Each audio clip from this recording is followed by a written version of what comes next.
What is Bidenomics and how is this, not in my opinion, succeeding, but actually failing? Here to discuss is Brandon Arnold, who is the Executive Vice President at the National Taxpayers Union. So, Brandon, thanks so much for joining. And I think that the economy is really probably the number one concern of most Americans looking at all of the factors involved. So, where is President Biden on this and Bidenomics in terms of a potential solution? Yeah, good morning, Jenna. Thanks for having me on the program. It's a good question. Bidenomics in the eyes of Joe Biden is this wonderful thing that has brought prosperity to this country, to this globe perhaps. But when you look at actually what's taking place, Bidenomics is a top-down government-run solution to all of our problems that ends up not working out well for just about everybody. And in fact, driving up inflation, throwing a wrench into recovering housing market and other sectors of the economy. Bidenomics is the reason why credit card debt is as high as it is, because we've seen consumers have to spend way more money than they otherwise would have just to afford basic necessities, to keep a roof over their head, to keep food on their table, to pay their utility bills. All of these things have grown incredibly in terms of prices since Biden took office, to the tune of about 17% across the board. And of course, some things have gotten far more expensive than others. If you have to buy a car in today's market, God bless you, it's going to be a really rocky road. It's going to be very tough. So that's Bidenomics. Yeah, he's out there on the road. He's in Arizona, New Mexico, trying to pitch this as a success story. Fortunately, Americans aren't buying it. Yeah, I don't really think that anyone reasonable is buying the success of Bidenomics, but at the same time, few Democrats are willing to actually acknowledge that. So on the other side of the aisle, what are Republicans really doing in Congress or even within the states to fight inflation and especially in Congress in terms of the national debt and also a possible recession on the horizon? Yeah, it's been tough because it's been such an uphill battle. You know, we're undoing a lot of the policies that were implemented over the past 2 years when Democrats controlled Congress and the White House. The Inflation Reduction Act, a complete disaster of a piece of legislation that didn't, if anything, increased inflation, didn't decrease it, increased our deficits. And subsequent data from independent verifiers have showed that a lot of the programs in there that were supposed to cost a couple $100 billion are going to cost over $1 trillion, like the green energy tax credit. So one of the things Republicans are doing are trying to scale back spending across the board. They're trying to implement better tax policy. There's a really important tax bill that's moving in the House of Representatives right now that invests in the American economy by incentivizing businesses to invest in things like research and development, capital investments, growing their factories, manufacturing facilities, and so forth, and does so by rescinding a lot of the dollars that were spent on the Inflation Reduction Act that we're trying to hand over, the Biden administration is trying to hand over to its buddies in the green energy sector. So taking that money away and instead using that to incentivize job growth and economic development here domestically in this country to create good American jobs. That's a really important piece of legislation. Again, it's not going to solve all of our problems, but it will help to undo some of the mess that's been created by Bidenomics. I'm speaking with Brandon Arnold, who's the Executive Vice President at the National Taxpayers Union. And what about the Fiscal Responsibility Act? I mean, that was kind of met with a mixed response in terms of Republicans and conservatives ultimately supporting Kevin McCarthy and kind of his reason for pushing that through. But a lot of our friends who are, I would say, more conservative in Congress actually didn't think that that was a good idea. Yeah, it's a tough issue, and I'll be honest, I supported it. The National Taxpayers Union supported it, even recognizing that it wasn't a perfect bill, even recognizing that we have a lot more work to do. Because in my mind, when you have an opportunity to reduce the deficit, you take it. You take it and you move on to the next fight. And I think that's what we did here with the Fiscal Responsibility Act. A lot of conservatives, a lot of very good conservatives supported it because it's not just about creating ideal policy, perfect policy, if that policy can't be signed into law, can't be enacted into law and take effect. I think we were able to move the conversation dramatically from where Biden started when this debt ceiling negotiation began. He said, we're not going to cut spending at all. We're not going to do anything. We're going to do a clean debt ceiling. all the way to a point where we're cutting $1.5 to $2 trillion in spending. Now, there's a lot of work that needs to be done because already we're seeing members of the Senate, both on the Republican and Democratic side, saying, oh, these caps are advisory in nature. We're not actually going to follow them. They've already teed up a plan, again, signed off on by both Republicans and Democrats in the United States Senate to increase spending by $14 billion this year above what the caps that were established by the Fiscal Responsibility Act would allow for. So this fight, it's an eternal fight. We're never going to win this. Absolutely. We're always going to be battling with the left over the size and scope of the federal government. I think the Fiscal Responsibility Act was a win. It wasn't a huge win, but it was an important one. And now we need to move on to the next fight. Yeah, and I was with you in that, and I had Congressman Mike Johnson on, Trish Regan, a few other people in Congress, and also kind of the pros and cons. I mean, some people who opposed it, but I was for it for the exact reasons that you just articulated, Brandon, which is that we're never going to get perfect legislation, especially in the political climate and certainly with the composition of the House majority and where Republicans are at in the Senate right now, and the fact that we don't have the White House. And so we're still not going to get perfect legislation. And so if this is a good start, then let's at least take that step and we can continue to build upon that later.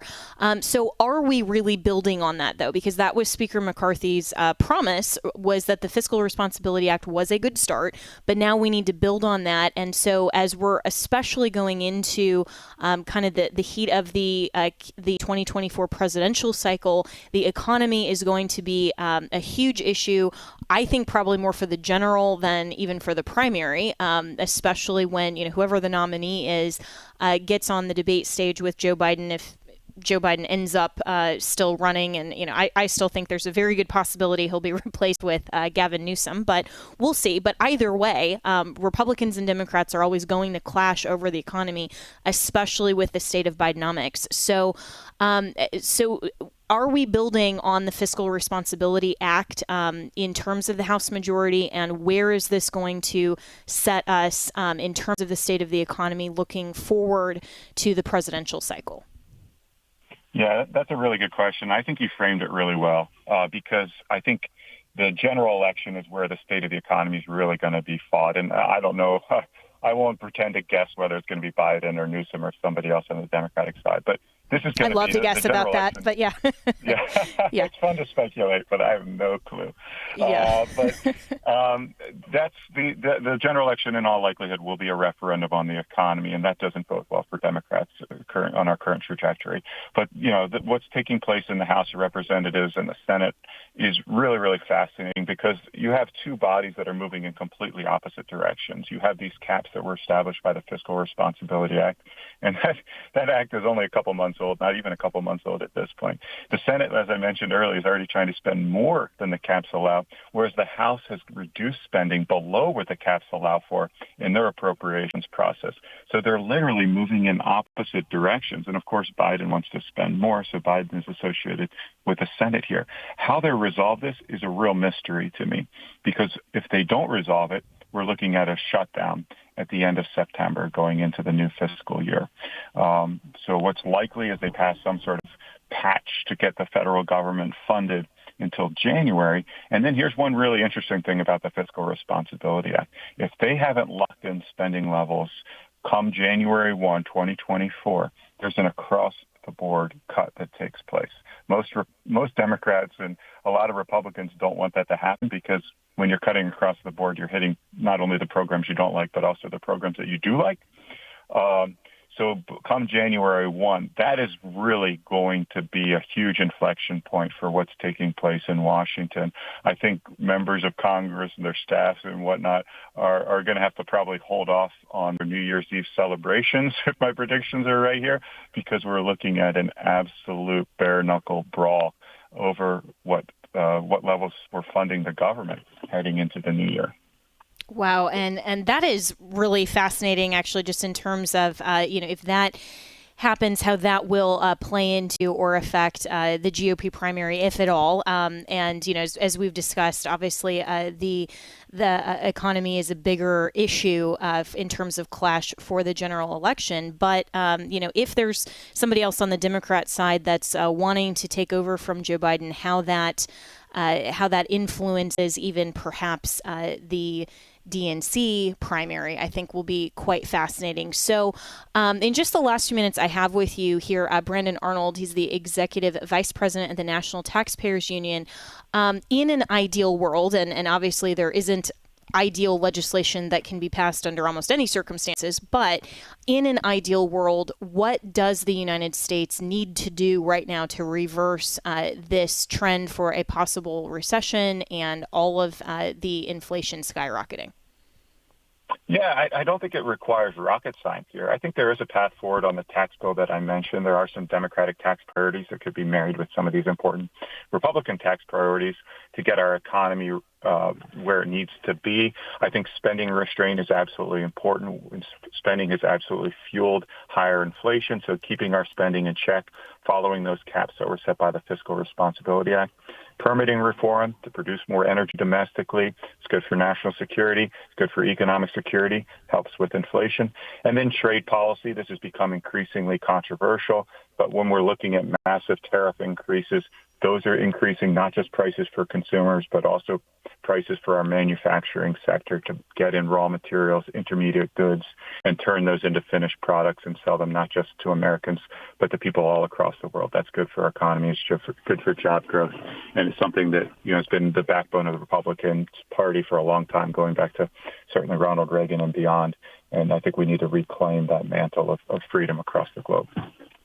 And so for people who are concerned about their own families and their own economics and their own well-being in the United States, it seems like this is such a top-level issue that, it's one that we can only react to.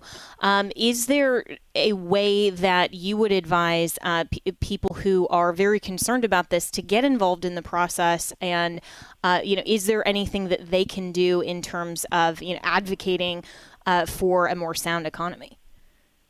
Yeah, I think the most important thing is be in touch with your member of Congress, be in touch with your senators, tell them how important these issues are to you, be respectful, be kind, but tell them you're passionate about this because you're seeing the prices at the gas station, you're seeing the prices at the grocery store, you're looking at your utility bills, and it would almost be funny if it weren't so painful to pay these things because the prices have gotten insanely high.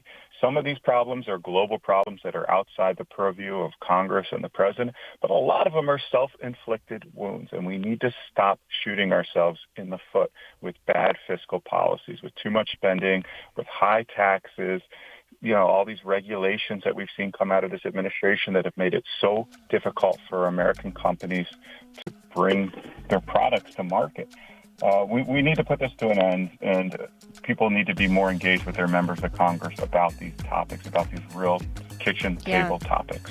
Yeah, I would say people need to be engaged with their members of Congress, their state and local legislators, and state and local officials on every topic, because that's the only way that we, the people, actually get any representation. So Brandon Arnold, Executive VP at the National Taxpayers Union, thanks so much for your time today. And we are already out of time this morning on Jenna Ellis in the Morning. You can always reach me and my team, jenna@afr.net. Always appreciate hearing from you, and make it a great day. I will see you tomorrow morning.